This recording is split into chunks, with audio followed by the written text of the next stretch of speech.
Hello there. Welcome to this brief overview of the MSc in Ancient Cultures at the University of Glasgow. I'm Angela MacDonald. I'm a senior lecturer in Egyptology within the subject area of classics. I've taught on ancient cultures really since it began about 10 years ago now, and I've been the programme coordinator for the past few years.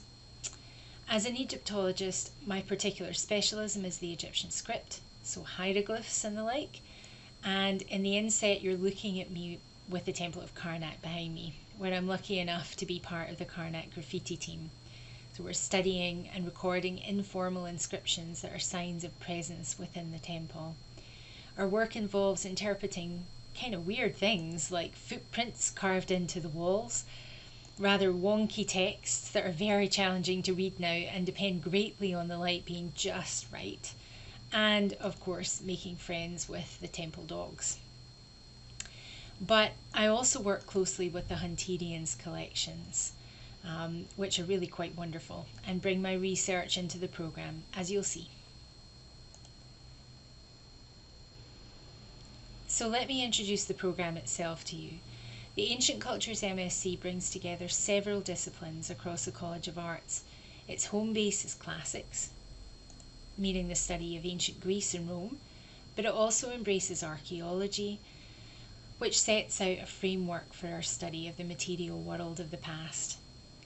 We look at the Celtic and Gaelic worlds, especially in their clashes with the Roman Empire. We look at the biblical world and the study of ancient Egypt, which, as you know, is my subject. So let's look a little closer at what the programme involves.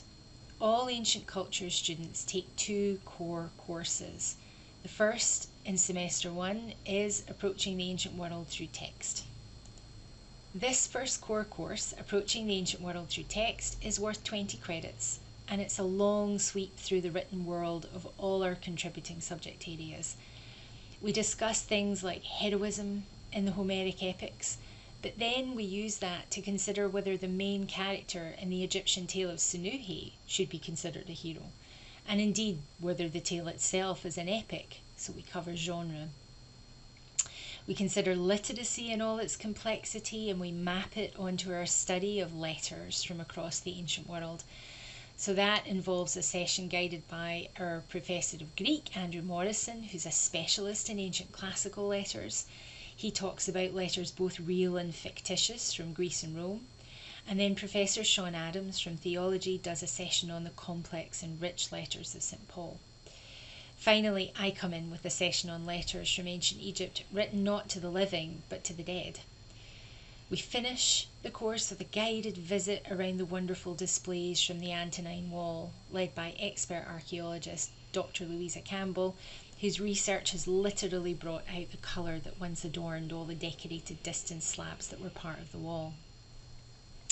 So in the background you can see a group of our students getting their hands on some shabties in the Hunterian Museum. They're approximately 3,000 years old. That's the shabties and not the students. But we also give you experience in the course of ancient manuscripts in our university collections and, of course, the world-class coin collection in the Hunterian. So a little bit of an overview there. The second semester course, this is Approaching the Ancient World Through Material Culture, is also worth 20 credits, and it turns, as its name suggests, to the material world. Archaeology plays a larger role in this part of the course, and we spend a lot of time in the Hunterian handling objects, both large and quite tiny, like this little Egyptian scarab in my hand, which is part of a handling session on amulets within the wider topic of religion. We meet gods and monsters from across all our contributing cultures.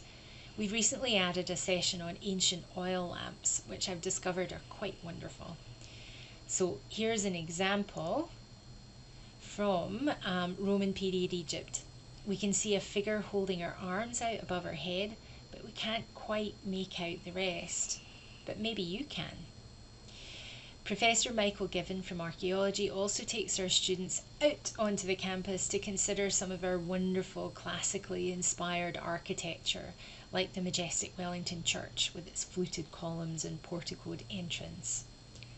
So again, just a brief overview of what kinds of topics we cover. In each semester, you'll take 2 elective courses. These you can select from across our contributing subject areas. I've listed just a few examples of courses currently on our books to give you an idea of what you might take, and one upcoming brand new course that will run next year for the first time. Our options change every year, but all draw on the specialisms of our members of staff. We're very proud of this part of the programme, your ability to tailor your degree to your own interests. We hope that you'll both build on your existing experience, but also throw yourself into new challenges. I inevitably will try to tempt you into Egyptology. If you're enthusiastic about ancient scripts, then there are all sorts of language-focused options, both beginners courses and courses that develop existing expertise that you might have. Let me throw in that it's only in Glasgow in Scotland that you can study hieroglyphs at beginner's level and beyond. So the final component is what all your other taught courses are leading up to, and this is the dissertation. Some of our students come in with an idea of the topic they want to focus on, and others develop their ideas across the 2 semesters. Either is fine. You'll be fully supported no matter which path you choose. You'll work typically with 2 supervisors to help you develop a comparative topic. Something that makes us stand out is our supportive academic community, especially amongst our postgraduates. I'll talk more about that in a minute. But you can see the rich and diverse topics our past students have researched. So I hope I've demonstrated that the MSc in Ancient Cultures is both dynamic and very versatile. It puts you firmly in control of how your experience takes shape across the programme. You'll develop skills that are not commonplace at undergraduate level, and particularly I'm thinking of how you'll learn to engage with and examine up close ancient artefacts in our handling sessions. There's nothing quite like holding history in the palm of your hand. There's so much more to see as well when the artefacts are not separated from you by a glass case. Something I've always enjoyed about the programme from the teaching perspective is the way that the staff collaborate. We often teach joint sessions and we delight in bouncing ideas off each other and our students. The wide range of teaching staff helps you decide who you might want to work with as a supervisor for your dissertation. So, other things to tell you about, there's a dedicated space within the Classics building that you can make your own. I like to keep it well supplied with biscuits and cake. That's our McDowell library downstairs. Then there are all the exciting opportunities that we offer you in addition to your formal studies. In the past couple of years, we've offered students the chance to work with numismatics curator Jesper Eriksson in the Hunterian, helping to catalogue ancient coins. This project was actually featured on the news the first year it ran. Our first group worked particularly with Celtic coins, with all their enigmatic and dynamic imagery, and put vital information into the publicly accessible database. And since then, we've been moving into Greek coins. Working with the coins always ignites a passion in our volunteers, and many of our past volunteers have chosen to direct their dissertations towards something coin related, which is really nice. And of course they have access to ancient examples. Another opportunity open to Glasgow students more broadly is the MuSE initiative. So this encourages student volunteers to become guides to aspects of the Hunterian's collections. One of the students I supervised last year was a MuSE, and she talked to visitors about the Antonine Wall display. New this year on our list of opportunities has been a very exciting collaboration with the team behind the Uncovering Roman Carlisle project. This is a team of archaeologists based in the community with deep roots in it, who've been uncovering a quite bizarre building associated with the Emperor Septimus Severus, who came on an imperial visit to Carlisle. Their finds range from intricately carved intaglios, those are engraved gems that were part of rings, to tiles stamped with imp, meaning imperator, emperor, that were made in bulk in a hurry and bear the footprints of local animals who walked across them as they lay drying in a field. So that tells us about the local environment. Our students have access to all the finds, and several of the students are taking part in the upcoming excavations and building up some experience in the field. So, very exciting. Then there's the new Library of Alexandria. Let me tell you about that. So the NLA started last year and is continuing to flourish with this year's new postgraduates. It's a creative projects collective where our postgraduate students in classics support each other to engage in all kinds of projects inspired by the past. Last year we saw an absolutely wonderful range of projects, from Felix Lee's stunning watercolour painting of Odysseus' seduction by the sirens, to Elise Benton's digital reconstruction of the great Aten temple in Amarna. Some wrote, some designed something, made something. You're looking in the background of the slide at Christina Becker's stunning guide to the monuments at Petra, which I dearly hope she'll publish one day. This year's projects are slowly taking shape and look equally inspired and inspiring. The new Library of Alexandria group also organises a colloquium for our postgraduates. That happens in the summer, and it showcases their projects, but it also gives the students a chance to share their progress on their dissertation projects. It was so good last year. Looking forward to it again this year.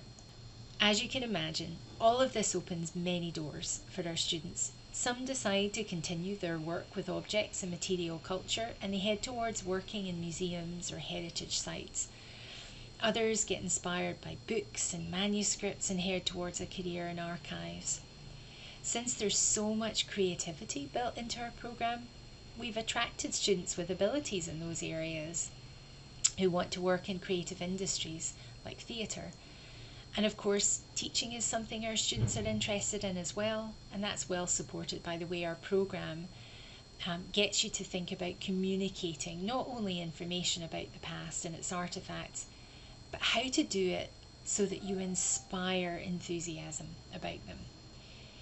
Many of our students decide to take their studies further and stay on in academia to do doctoral work, and this is a good testing ground to see if that's a course you want to take.